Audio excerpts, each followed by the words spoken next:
अस्सलाम वालेकुम गाइस, उम्मीद करता हूँ सब खैरियत से होंगे। आज की जो रेसिपी है बहुत ही मज़े की है, सरसों के साग की है। तो चलें अल्लाह का नाम लेके तो स्टार्ट करते हैं। सरसों का साग लिया है, साग को मैंने अच्छे तरीके से वॉश कर लिया है। साग जब भी लिया करें तो उसको अच्छे तरीके से आप धोया करें, क्योंकि उसमें रिक्सी होती है, बारीक सी रेत होती है। तो लाजमी आपने पहला ये स्टेप किया करें, अच्छे तरीके से इसको धो लिया करें।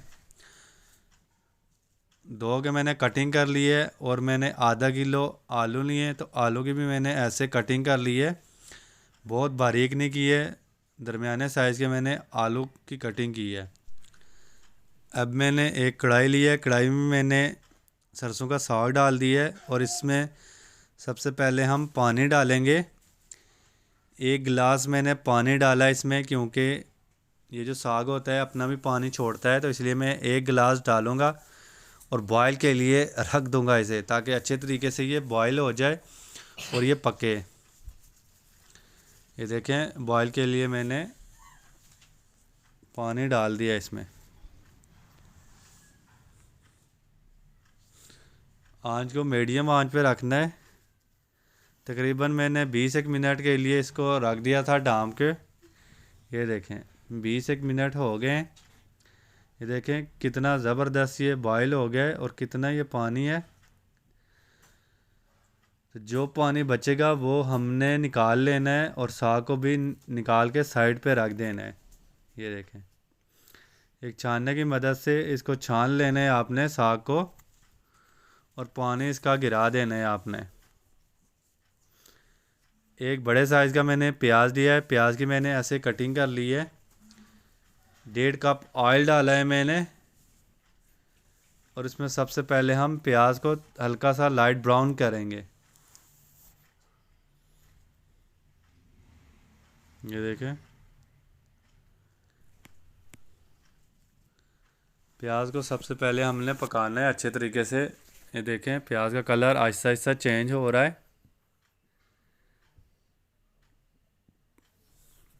इस तरह से हमने प्याज को ब्राउन कर दिया। ये देखें प्याज का कलर चेंज हो गया है।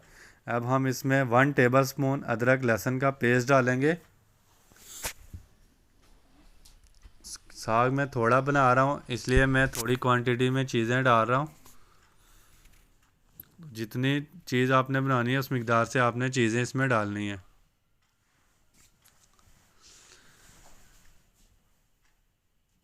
लहसुन को भी अच्छे तरीके से आपने पकाना है, ताकि कच्चापन लहसुन का भी ख़त्म हो जाए। ये देखिए लहसुन का भी जो कलर है वो चेंज हो रहा है।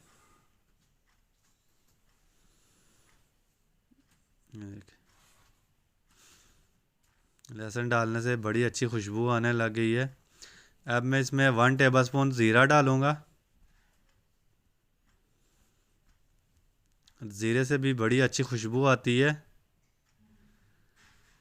ज़ीरे को थोड़ा सा हम भून लेंगे,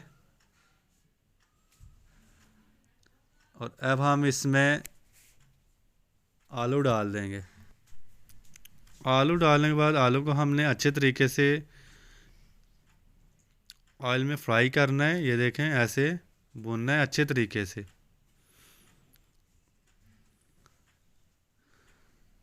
जब आलू का भी कलर चेंज हो जाए, देखें 10 मिनट के लिए हम इनको भी अच्छे तरीके से पकाएंगे। अब मैं इसमें डालूँगा 1 टीस्पून नमक।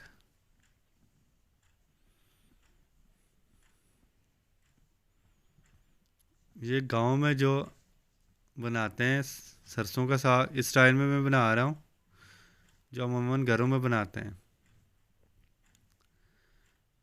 1 टीस्पून इसमें हल्दी पाउडर डालेंगे।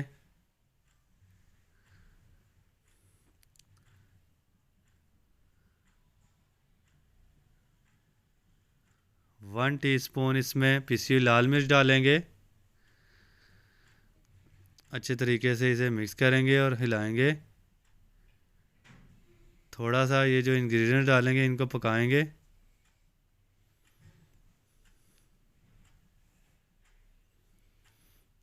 आधा कप हम इसमें पानी डाल देंगे, ताकि ये जो मसाले डालें, ये मिर्च मसाले, ये जले ना। डालने के बाद थोड़ा सा हम इसे और पकाएंगे। ये देखें, जो पानी डाला था वो सारा खुश्क हो गया है। 1 टीस्पून हम इसमें अजवाइन डालेंगे।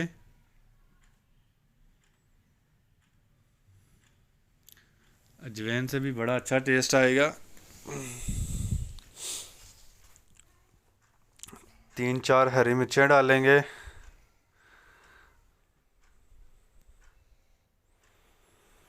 और ये 3 टमाटर मैंने ऐसे कटिंग कर लिया, छिलका जब भी उतार। टमाटर डाला करें उसका छिलका अच्छे तरीके से उतार लिया करें, उतार के फिर आप हंडिया में डाला करें।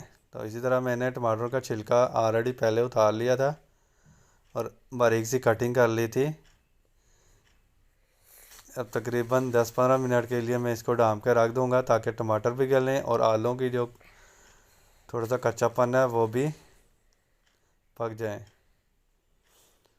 इस तरह से थोड़े थोड़े से मैश कर लें टमाटरों को। ये देखें कितने ज़बरदस्त ये गल गए हैं।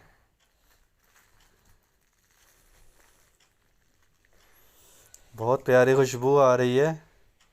ये देखें कितना ज़बरदस्त सा इसमें कलर सा आ गया है। जब ये सारी चीज़ें डालने के बाद पक जाएं तो फिर आपने इसमें साग डालना है। आपने अच्छे तरीके से मसाला पके ताकि उसका ऑयल निकले तो फिर आपने इसमें साग डालना है। ये देखें जो साग हमने निकाला था, अब हम इसमें साग डालेंगे। ये देखिए, बिस्मिल्लाह, साग हमने डाल दिया है और इसको हिलाएंगे, अच्छे तरीके से मिक्स करेंगे ताकि ये जो मसाला हमने बनाया है ये अच्छे तरीके से इसमें मिक्स हो जाए। 1 टीस्पून में इसमें गरम मसाला डालूँगा। गरम मसाला आपने एंड में डालना है। अच्छे तरीके से पकाएंगे, हम तकरीबन 4-5 मिनट के लिए पकाएंगे। ये देखें ऑयल इसका निकल आया है। ये देखें माशाल्लाह अल्हम्दुलिल्लाह, इतना ज़बरदस्त ये बन के तैयार हुआ है। बहुत प्यारी खुशबू आ रही है। यकीन माने आप जब बना के खाएंगे ऐसे, ये देखें मकई की रोटी के साथ बहुत मज़ा करता है और ये हम्बीरी रोटी के साथ। ये देखें अल्हम्दुलिल्लाह बहुत जायकेदार बनता है। सिंपल तरीका है। तो प्लीज़ मेरी वीडियो को लाइक करना, चैनल को सब्सक्राइब करना ताकि लेटेस्ट आने वाली वीडियो आप तक ज़रूर पहुँचे। अल्लाह ताला आप सब पर रहम करे, करम करे और फजल करे। अल्लाह ताला आपको हज़ारों खुशियाँ दे। अल्लाह हाफिज़।